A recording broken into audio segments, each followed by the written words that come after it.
परमात्मा और किसान। एक बार एक किसान परमात्मा से बड़ा नाराज हो गया।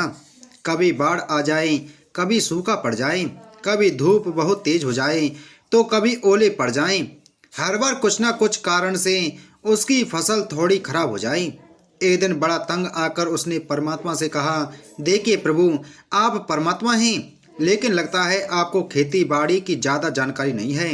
एक प्रार्थना है कि एक साल मुझे मौका दीजिए, जैसा मैं चाहूँ वैसा मौसम हो, फिर आप देखना मैं कैसे अन्न के भंडार भर दूंगा।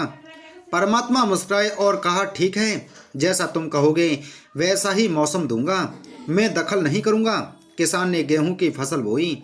जब धूप चाहिए तब धूप मिली, जब पानी तब पानी।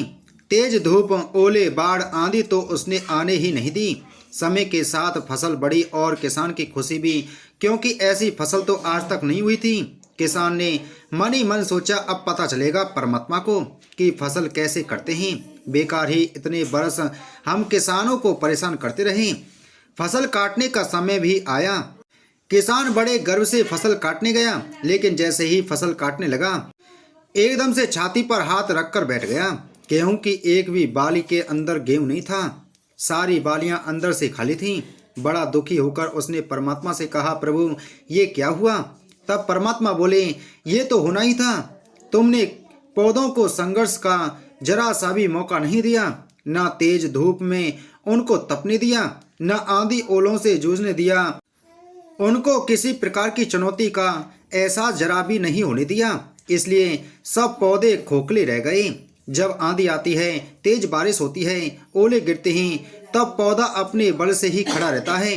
वो अपना अस्तित्व बचाने का संघर्ष करता है, और इस संघर्ष से जो बल पैदा होता है वो ही उसे शक्ति देता है, ऊर्जा देता है, उसकी जीवटता को उभारता है।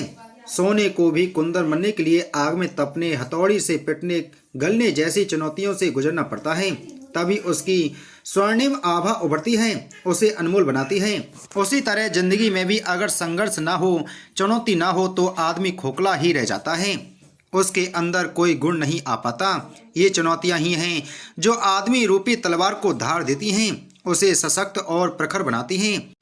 अगर प्रतिभाशाली बनना है तो चुनौतियां तो स्वीकार करनी ही पड़ेंगी, अन्यथा हम खोखले ही रह जाएंगे। अगर जिंदगी में प्रखर बनना है, प्रतिभाशाली बनना है, तो संघर्ष और चुनौतियों का सामना तो करना ही पड़ेगा।